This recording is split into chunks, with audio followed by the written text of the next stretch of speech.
In the quiet village of St. Mary Mead, in the peaceful English countryside, the unthinkable happens, a murder. What is more, this is not just any murder. The dead man is found in the local clergyman's office, blood on the desk and a note in his atrophying hand. Did the clergyman bring an end to the life of a man he envied, or was it one of the many country folk who openly hated the deceased? One observant spinster aims to get to the bottom of the mystery before the wrong man is hanged. The observant old maid, Miss Marple. The book, The Murder at the Vicarage by Agatha Christie. And you're listening to Lit Society. Let's get lit!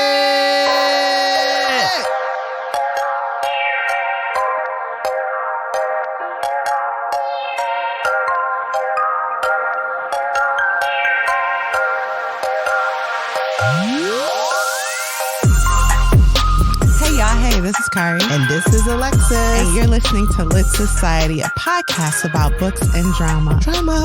Alexis, of course, as we have been doing for over 3 years, we start with a theme of the week, which it was my responsibility to prepare for. And this week I have a confession.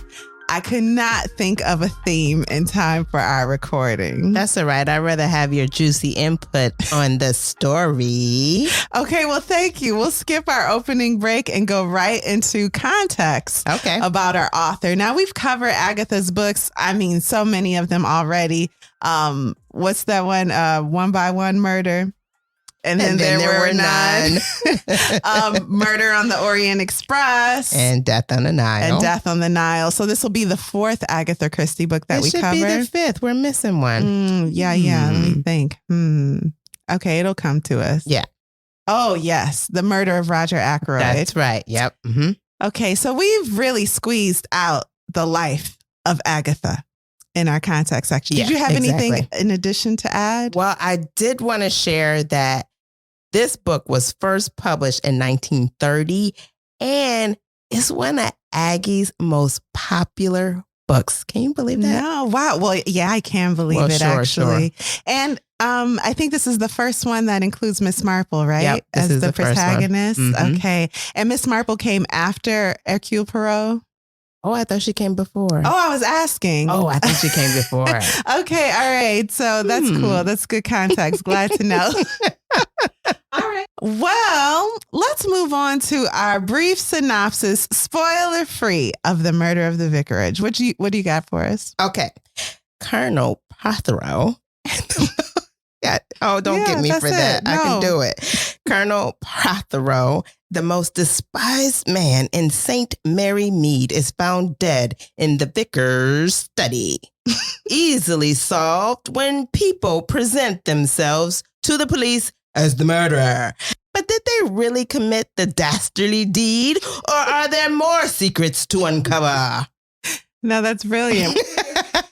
Kari, who do you think would enjoy this book? Listen, if you like these Aggie books, I know Aggie is aggravating, but if you can get through the problems with her, some of her characters, then I think you'll enjoy this. It's one of those books where the stakes are high. I mean, it is murder, but it feels like an easy reading, it won't keep you up at night type of book. Yeah. And this is a book where you can try to solve the case. The clues are presented to the reader as well as to the characters at the same time. So there are no hidden clues that the characters are privy to that the reader doesn't have, which always aggravates me. So this is a murder you could try to solve in real time with the characters. If you like that, you'll probably like this.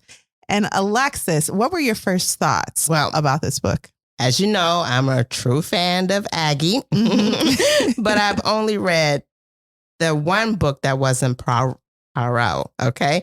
Sure, Death on the Nile. Oh, no, I'm sorry. And then there were none. The rest were all Poirot books. And if you recall from our coverage on Death of the Nile, I was tired of the many, many characters. Yeah. So I decided to switch it up. Wait, what? Stop. Don't say anything till later. But my first thoughts, excited. That's what I got for you. Well, I think we're all set up to go into our deep dive. Splish Splash.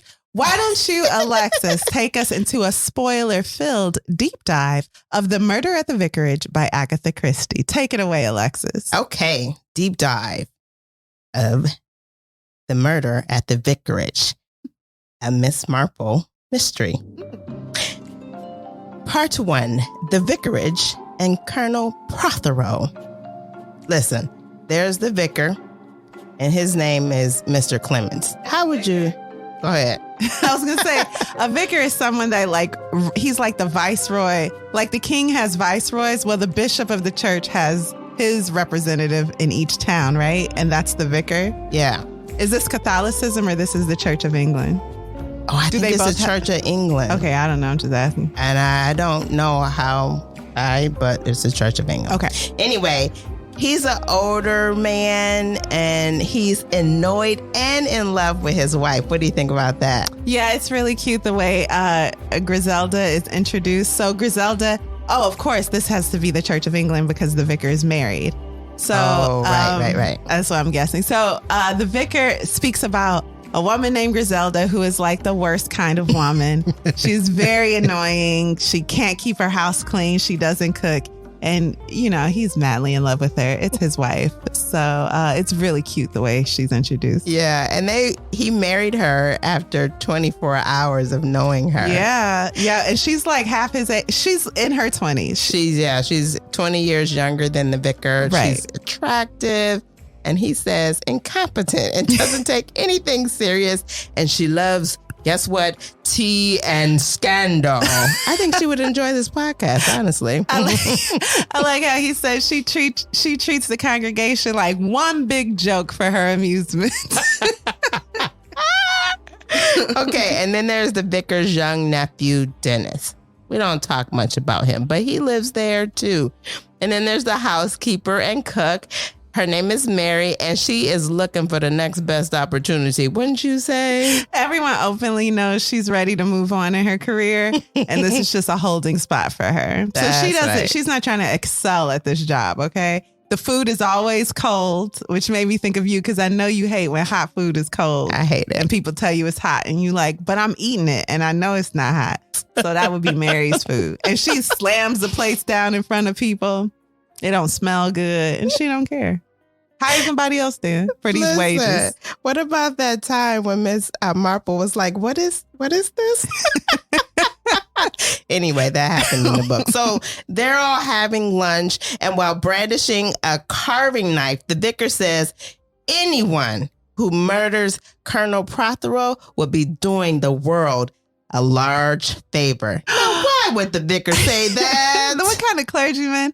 Yeah, so everybody hates, but it's fine because everyone openly hates Prothero. He's a not good man. Right. Yeah. Well, the reason he made that particular statement was that at one service, the announcement was made that they had collected less than a penny from the collection bag. Mm-hmm. Okay. But one parishioner was sure that she had contributed a whole $1. Okay, for the time, remember it's the 30s, so this is a lot for her. It's still not a lot. And it was the anniversary of her son's death. And so she knew that regularly she contributed at this time. So she told the vicar, listen, I know I put money in there and them numbers that y'all announcing are not flushing. Mm-hmm. So he made light about it. He said, you do get older. And you get forgetful. But his implication was that she forgot that she didn't contribute, not that he forgot how much was contributed. Yeah. It's very insulting. Blew her off. So she went right to the church warden and told him, and guess who the church warden is? Yeah, Prothero. That's Colonel right. Prothero. And Prothero is a wealthy church warden, as we mentioned, and he is a bit hard of hearing. So everything he says is yelled. He's described as a pompous old brute. He likes to make a fuss over everything. His wife and daughter don't even like him. Mm-mm. The daughter has said, if only he would be decent and die, then I'll be all right. And everyone was shocked. And she was like, well, if he doesn't want me to want him to die, he should be nicer. And I was like, she got a point there. Strong point. So quite a few of the townspeople don't like him either. He's stupid. He gets everything wrong. That was a quote from Miss Marple. And so he told the parishioner that he would look into it, and he told the vicar, Mr. Clemens, that he would go over all the church accounts in case that there was any embezzling going on. So that was a threat. He was letting the vicar know, if you stealing money, I'm going to find out. And he says these things loudly so everybody hears them. That's bound to make you feel a little uncomfortable. So, as we said, the vicar took that personally. However, the curate was Mr. Hawes, and he's just a lower priest, maybe? Yeah, they're like co-clergy in this church. But the vicar seems to be a little higher up in the hierarchy, I guess. Yeah. So Hall is an under clergyman. Yeah. And so he was told to gather all the books together and share them with Colonel Prothero so he can go over. And then Colonel said loud and clear, remember, for everybody to hear, I'll be at your house at this time, at this date, which is a couple of days away. And I think it was like 5 o'clock. So let me take a break. Let's take a break from that and describe the property of the vicarage and what's near it. On the property of the vicarage is a small studio. Right. And that's used by Lawrence Redding. Yeah, who's this like traveling bohemian, but well-dressed, upper class artist type. He does a little acting. He does a little Casanova-ing. He does a little painting, stuff like that. And he's handsome, right? Of course. Said Casanova. He's got the personality. All the ladies think highly of him. What does he paint, you ask?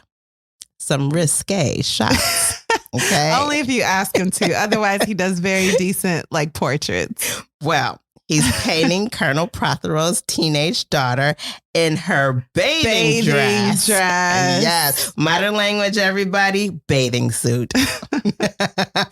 And Colonel Prothero is not at all pleased. In fact, he told Lawrence, don't you ever come to my house. I don't know that was a problem, but apparently it was. He said, don't ever come to my house again. That puts him on the outing.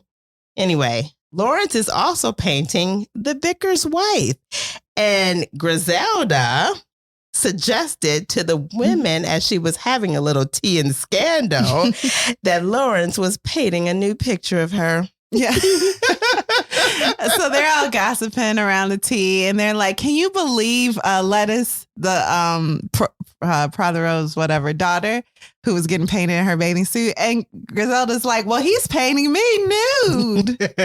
And Miss Marple right away is like, oh, Griselda, you're so silly. But everyone else is like, oh my goodness, she's married. Hilarious. What a loose woman. Exactly. There's a footpath at the back of the vicarage, and it's actually next door to Miss Marple's house. And members of the community use it quite regularly. Okay. So let's talk about Miss Marple. We are being introduced to her here, and I feel proud to know her.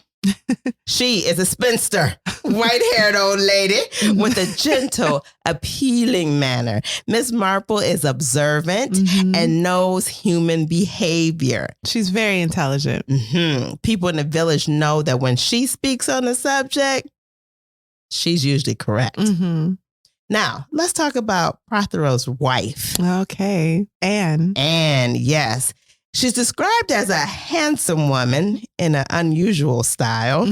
And of course, she's been married to the colonel for about 5 years. The relationship between her and the daughter, the stepdaughter. strained. Yes, very icy. We didn't talk about it, but the first wife up and left. Yes. And no one knows why, but they all agree she was probably right. So they're like, yeah, Lettuce's mama just left one day. Poor thing. Makes sense, though, right? Married to him, and then he married Anne. Yeah. So speaking of Lettice, she at one time believed her mom was dead, and that's because her father told her so. Yeah. Now, what kind of okay? Yeah. Moving on. The belief is that she left for another man, right? Scandal in the street. So let's move on to part 2. Caught. One evening, the vicar has just completed vicaring with a woman named Lestrange. Mm-hmm. And she was strange. Well, really, she just had she's a private person. She keeps to herself, and she's new to the St. Mary Mead area. But she hasn't told her story, and everybody wants to know what it is. Yeah, there's mystery surrounding her. She's also attractive in a very stoic way, but there's something about her. As soon as you see her, you don't trust her. Yeah. Anyway, when the vicar leaves her house, he decides he wants to avoid being seen by Miss Marple to avoid questions. And so he decides to pop in and see Lawrence's studio. And lo and behold, what does he find, Kari? Yeah, he finds Lawrence wrapped up in a passionate kiss with another man's wife. Not his, and Prothero's wife. Yeah, stunned. He heads back out, like literally he like backs out and goes to his study. Mrs. Prothero shows up not too short long later, tells the vicar they are in love and they cannot live without each other. He said, you know how many people have been saying this in your situation? It's not new, ma'am. It's not new. Do you have anything else? Pick something else. You're not going to tell on me, are you? Yeah, she said, I got something else. You going to tell my husband? He said, there must be an understanding that clergymen cannot be gentlemen. Let me disabuse you of this notion. No, I'm not going to tell your husband. I don't even like your husband. Just leave me out of it. Just leave me out of it. The next evening, though, Lawrence stops by the vicar's and tells him that he's going to leave town and leave Mrs. Prothero to her husband. It is the correct thing to do. And the vicar suggests that is the best idea and commends him for his decision. Part 3, the evening of the murder. The vicar received a call from a woman to go care for her husband, to go vicar to her husband. It sounded like read him his last rites or something. Yeah, like he only got seconds to live. Yeah, he's on his deathbed. So he goes, but he also has that appointment with Colonel Prothero. Oh, yeah, because Prothero wants to see the books. Yeah, so he sent a message. Well, I think at this point, Prothero has already seen the book, so he's coming to report on the book. And of course, there's that thing in the air about embezzlement. So you're like, okay, let me get this over with. But he's like, okay, I'm going to just go and do that, and I'll be right back. So he sends that message through his housekeeper, Mary. You know, the one who's, just hanging on. Yeah. That he would be late for Colonel Prothero, and if he would wait for him. Then he heads off to the dying parishioner. To his dismay, he get there and everybody living like, why are you here? He's like, I'm here to read your husband his last rites. And he's like, excuse me? I'm right here living. What is going on? Everybody's shocked. And the wife's like, I did not make that call. No. He like, get out of my house if you don't mind. Excuse me. The vicar returns home, and guess who he sees? The painter. Lawrence. Yeah, Lawrence is coming out of the vicarage. In the vicar's estimation, Lawrence looked like he had been drinking, like he was stressed. Maybe that he might be on the verge of going nuts or something, going crazy, going mad. I was nearer 7 than 6:30 when I approached the vicarage gate on my return. Before I reached it, it swung open and Lawrence Redding came out. He stopped dead on seeing me, and I was immediately struck by his appearance. He looked like a man who was on the point of going mad. His eyes stared in a peculiar manner. He was deathly white, and he was shaking and twitching all over. I wondered for a moment whether he could have been drinking, but repudiated the idea immediately. Hello, I said. Have you been to see me again? Sorry, I was out. Come back now. I've got to see Prothero about some accounts, but I dare say we shan't be long. Prothero, he said.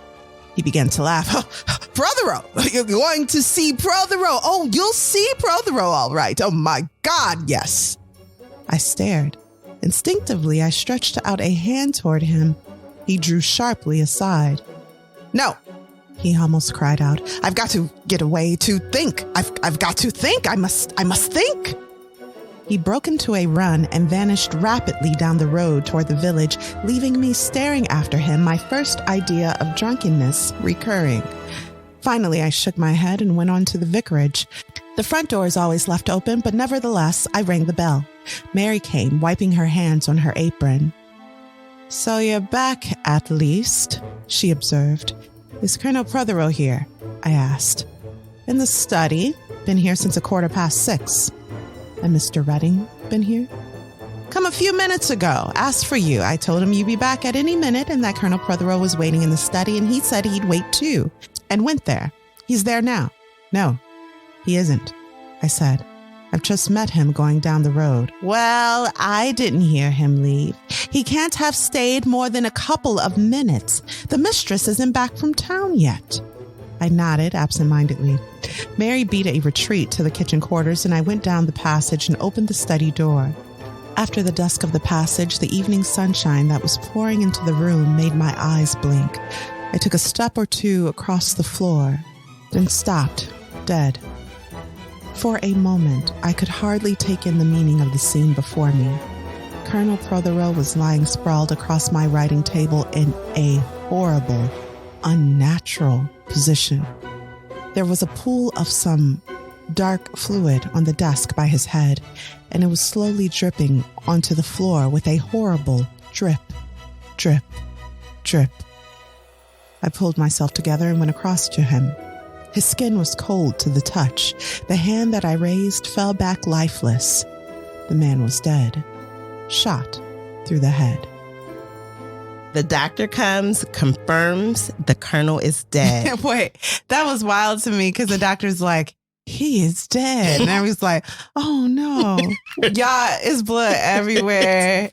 He's laying awkwardly on the desk. The man is obviously dead. Mm-hmm. And then the vicar is like, perhaps suicide. His doctor's like, you see how this head injury is? This isn't something you do to yourself. Yeah. And where's the gun? Yeah. Okay, where's the gun? That doesn't make sense.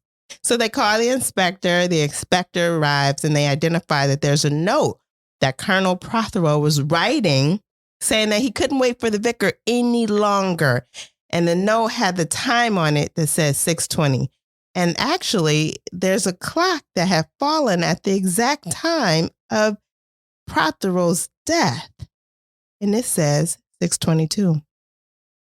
The doctor says the colonel has been dead at least 30 minutes, bringing the time of death to about 6:22 exactly. So this is like real easy. Mm-hmm. Information is flowing to them.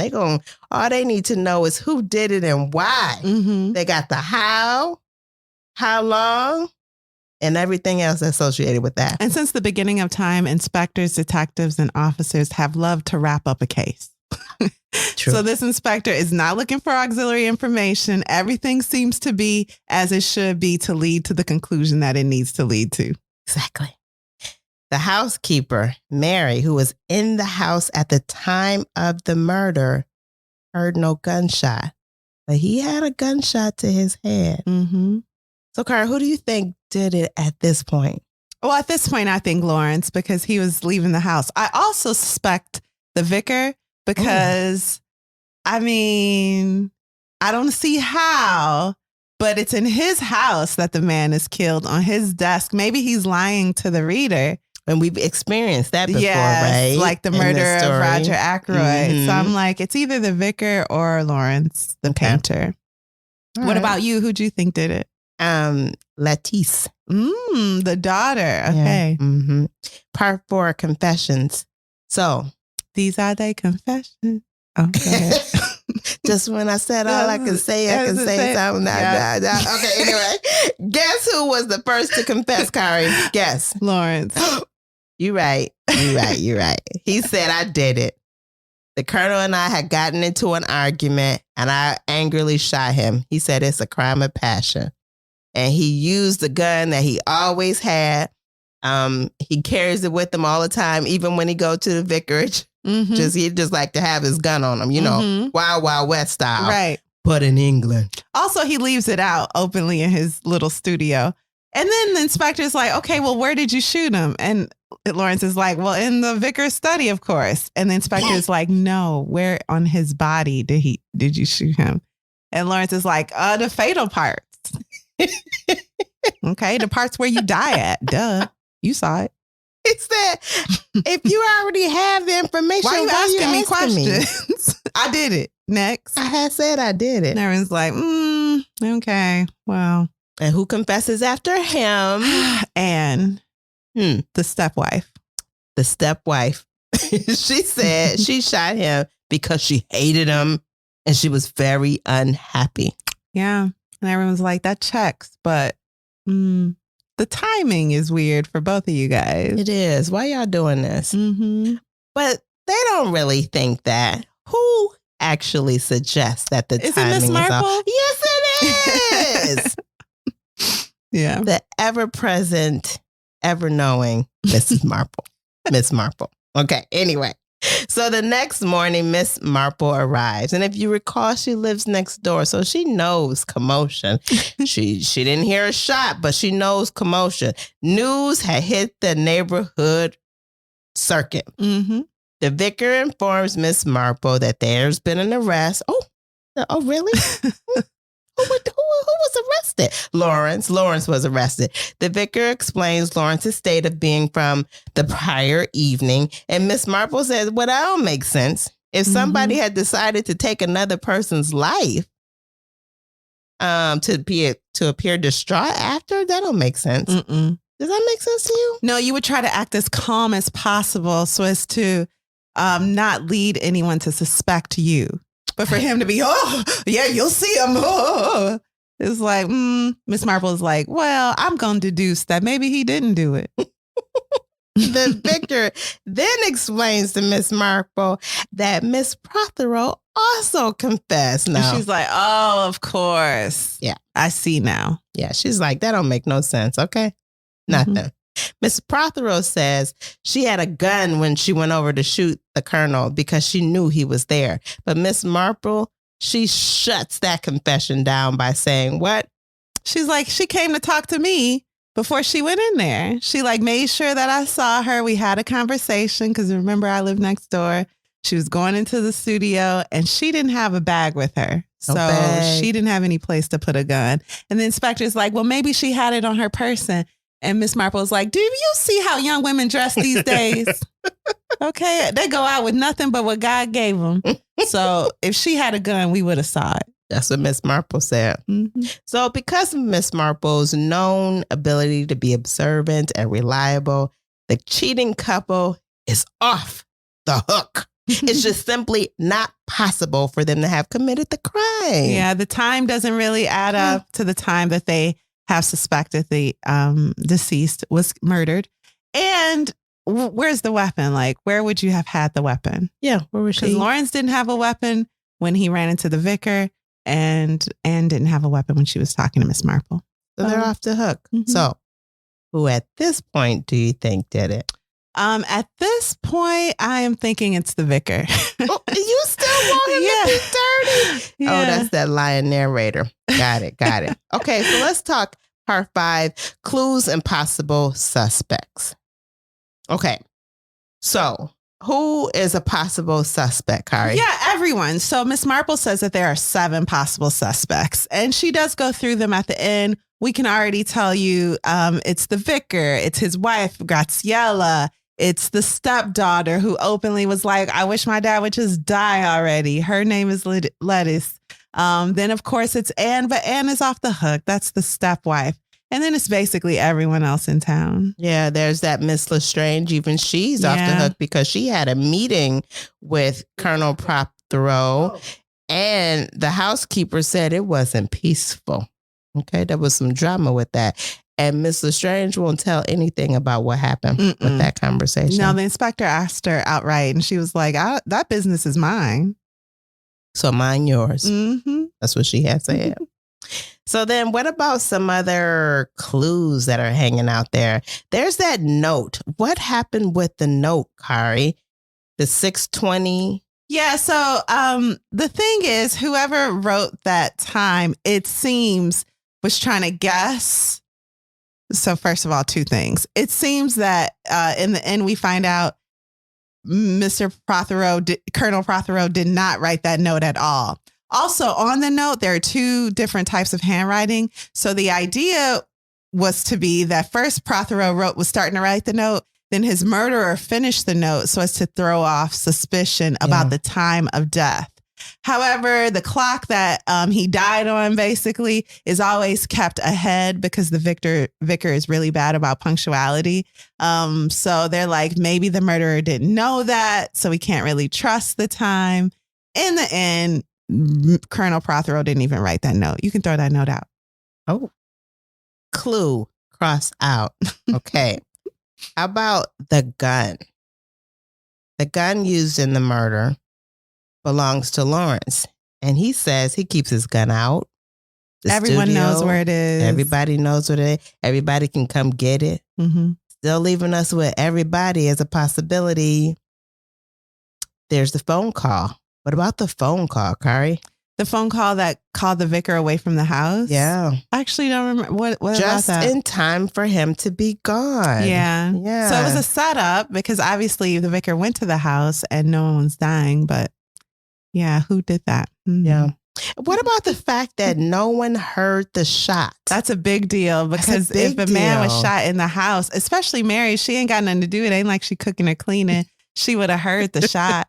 And she is adamant that there was no shot in this house. I would have heard it. That's what she said. Mm-hmm. That's what she has said. Am I missing any other? Are we missing any other clues to talk about? Yeah, a few, but that's okay. Okay, so they're not important. No. All right, I love that. So what the facts show, part 6, schedule of events. Mm-hmm. So when they go through the facts with the inspector, with the vicarage, because he's all involved in this investigation. Right, it was at his house. Mm-hmm, he's every part of this. That's why I'm concerned. Why would we accuse him? It looks good, but that's too easy to me. Okay, so let's go through this schedule. Okay. At 12:30 p.m., Colonel Prothero alters his appointment from 6 to 6:15. His appointment with the vicar. His appointment with the vicar. Okay. And everybody in the village heard that. At 12:45, the pistol was last seen in its proper place. In the studio. In the studio. At 5:30, approximately, Colonel and Mrs. Prothero leave Old Hall for the village in a car. At 5:30, also, a fake call is put through to the vicar from the Old Hall to the vicar. I said that, right? Mm-hmm. And then at 6:15, about a minute or two later, Colonel Prothero arrives at the vicarage and is shown into the study by the housekeeper, Mary. 6:20, Miss Prothero comes back, uses that back road that I mentioned, and goes to the study window. Colonel Prothero cannot be seen from that angle. Right, because she didn't even know if he was in there. Right. At 6:29, he was, though. She just wasn't looking in the right angle. At 6:30 to 6:35, a shot is heard. Okay, so all this is already happening, and given that the times are correct, there's a shot that is heard in the woods. In the woods, yes. Yeah. And then at 6:45, Lawrence arrives at the vicarage and finds the body. Mm-hmm. So what we learn is that Lawrence came and he saw the body, but that's it. Mm-hmm.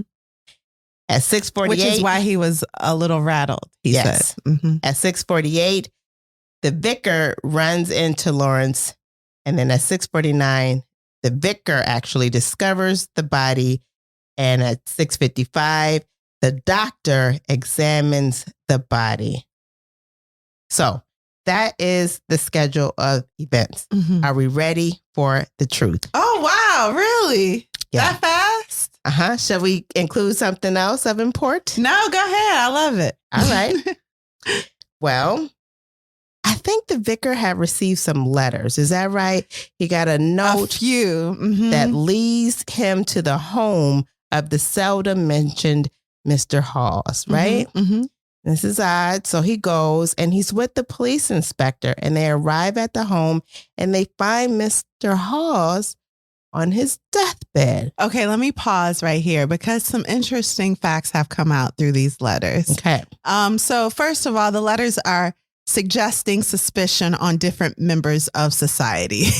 And one letter he does pay attention to because it tells him that Graziella, his wife, was seen exiting the window of the studio. Oh. So she was sneaking around with the painter, it seems. And the thought comes into his head that maybe the painter was going to like tell on her. And so she killed him.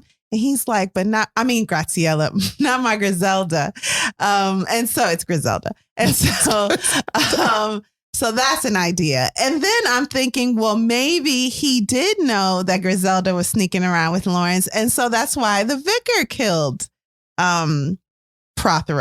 Mm-hmm. Okay, so at this point, having heard the schedule events, you're still feeling like the narrator, the vicar, is lying to us. We find out a little late about Griselda and Lawrence. So yeah, that's enough to me to put the to make me suspect the vicar again. We then have Lettuce, who is like a kind of a stupid little girl, but she's probably like 16 also. But she tried to pin evidence on her stepmother. It does not work out. Right. But she's also like a bad actress. And so, I mean, she could have did it. Her motive's not very strong. Anyway. She wants her money. Yeah, she wants money so she can be free from that town. Mm-hmm. Yeah. Yeah. So, and then Miss Marple has this writer nephew that comes to town and everyone has dinner with him. And he has his own theories. He's like, well, it's obvious who did it. And everyone's like, who? He's like, the vicar. It was in your house and the vicar's at the table. He's like, it was in your house. And the vicar's like, well, what was my motive? He was like, that's easy. Jealousy. Because this man was free to do what he want. And you're so confined by your moral restraints that day after day, you developed a hatred in your heart, which you would deny even acknowledging because it's unchristian. And so one day you just killed him. Ooh. And then Miss Marple is like, you did say you wanted him dead. And then the nephew is like, that's a shame, because if you really had killed him, your subconscious would have never allowed you to admit that you wanted him dead before the murder. Mm-hmm. So you're off the hook. So there's a lot of suspicion being thrown on characters throughout. But yes, in this scene, the vicar is led to Mr. Hall's house, the other clergyman, the co-clergyman, and we find he is nearly dead. Yeah. Thank you. So when he and the inspector find him on his near bed, they also see a note. Another note. Implicating who? Himself. Yeah. In the crime. He's like, I have to confess. I've been stealing the church funds. Something like that. That's connecting him to the murder, right? Yeah, I don't think the letter said, I've been stealing the church funds. It just said, I must confess. Yes, exactly. And it appears Mr. Hawes has attempted to take his own life to cover up for his crimes. Yeah, drug overdose. Embezzlement and murder. But guess who pops up? Miss Marple. Mrs. Marple. But before Mrs. Marple pops up, the inspector is like, somebody gonna hang for this murder. And so, doctor, fix him. Yeah, so the doctor is called to heal Hall, who is nearly dead, but not quite. And the doctor does his job. He brings Hall back from the grips of death. From the grips of death so he can be hung properly. And the doctor's like, I really like Hall, so I mean, I don't really want to do this, but a doctor has to save people. So I'll save him for the gallows. Yeah, for the gallows. Anyway, Miss Marple arrives and she tells the vicar, you know what? I think he was set up. You know who the real murderers are? And what did she say, Kari? Lawrence and Anne. What? The two who originally turned themselves in. Ooh, the perfect crime. Not. Because Miss Marple is on the case. That's right. This is my own explanation of the facts. By Thursday afternoon, the crime had been fully planned down to the smallest detail. Lawrence Redding first called on the vicar, knowing him to be out. He had with him the pistol which he concealed in that pot in the stand by the window. When the vicar came in, Lawrence explained his visit by a statement that he had made up his mind to go away. At 5:30, Lawrence Redding telephoned from the North Lodge to the vicar, adopting a woman's voice. You remember what a good amateur actor he was. Miss Prothero and her husband had just started for the village, and a very curious thing, though no one happened to think of it that way. Mrs. Prothero took no handbag with her. Really, a most unusual thing for a woman to do. Just before 6:20, she passed my garden and stops and speaks, so as to give me every opportunity of noticing that she has no weapon with her and also that she is quite her normal self. They realized, you see, that I am a noticing kind of person. She disappears round the corner of the house to the study window. The poor colonel is sitting at the desk writing his letter to you. He is deaf, as we all know. She takes the pistol from the bowl where it is waiting for her, comes up behind him and shoots him through the head, throws down the pistol and is out again like a flash and going down the garden to the studio. Nearly anyone would swear that there couldn't have been time. But the shot, objected the colonel. You didn't hear the shot. There is, I believe, the invention called a Maxim silencer, so I gather from detective stories. I wonder if possibly the sneeze that the maid, Clara, heard might have actually been the shot. But no matter. Mrs. Prothero is met at the studio by Mr. Redding. They go in together, and human nature being what it is, I'm afraid they realize that I shan't leave the garden till they come out again. I had never liked Miss Marple better than at that moment, with her humorous perception of her own weakness.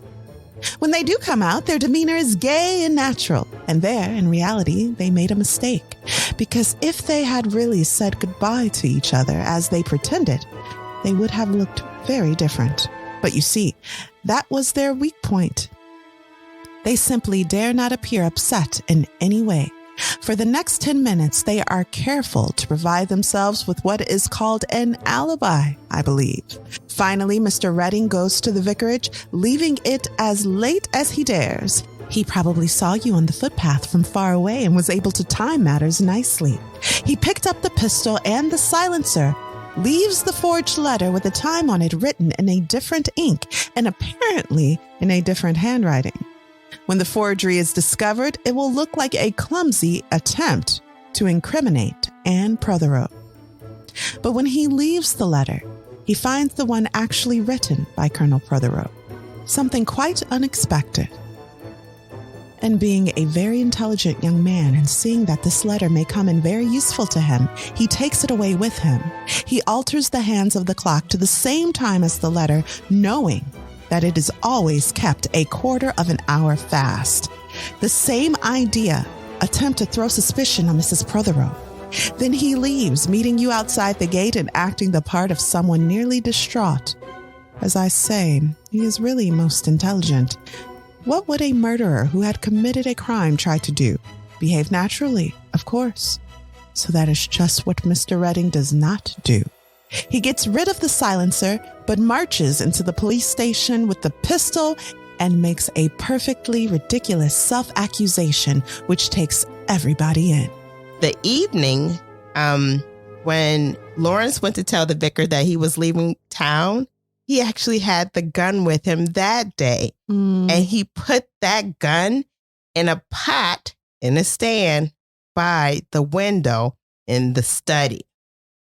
Then at 5:30, Lawrence, using a woman's voice, remember he has acting chops. That's right. Made the call to get the vicar away from the house. Mm-hmm. Yes. Mrs. Prothero went to the village with her husband. We talked about that, and she didn't have no handbag, no purse. That's odd. Women don't leave without their purse, right?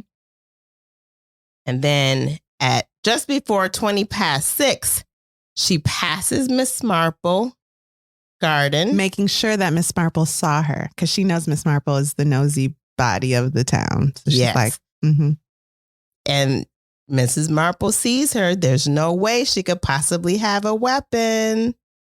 So after Mrs. Prothero leaves Miss Marple, she heads to the study, of course, knowing that her husband is there.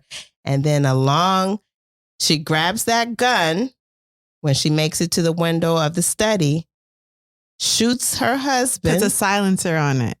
In the back of the head. Yeah. And Miss Marple believes a silencer was used, which is an invention, according to the detective story she's been reading. She then throws it down, to which Lawrence is left to pick it up. Mm-hmm. He returns later to pick it up. And when he leaves, I think that's when he was in that frantic state, right? Right. But that was a ruse. So it's interesting that Mary, the maid, did not hear a gunshot, but she heard a loud sneeze or cough. Mm-hmm. That was Anne trying to cover up the sound of the muffled gunshot.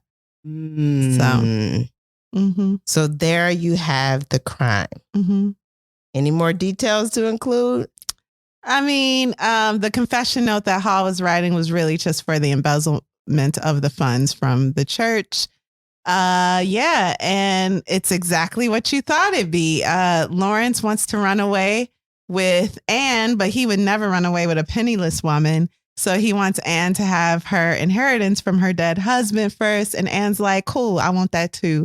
So yeah, they kill her husband. And yeah, and it's interesting when the doctor gets back to Hall's home and hears the theory. He's like, oh, well, let's catch the murderer.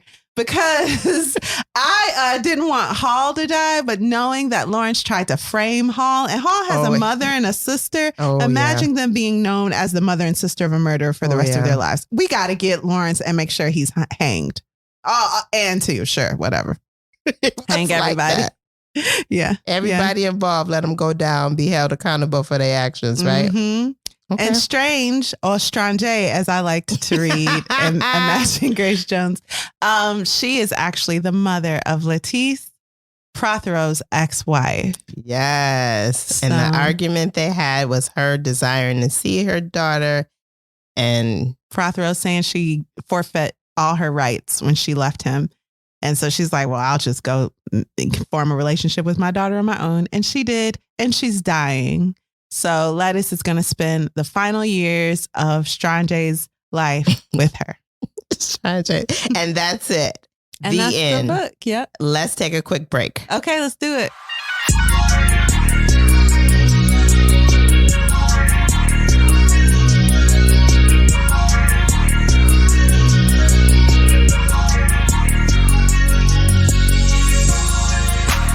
And welcome back. Welcome. So, Kari, what's your final verdict, and would you recommend this book? So from the first line, this book is a delight to read.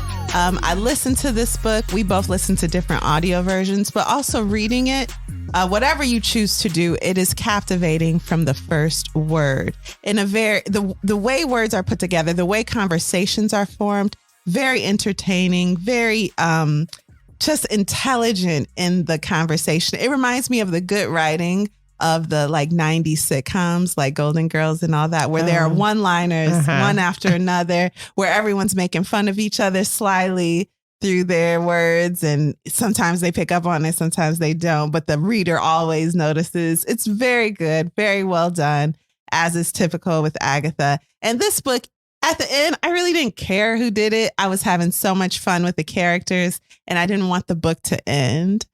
So at the end, the focus for me wasn't on finding the murderer. It was just enjoying the good time had through the book. So I would highly recommend it.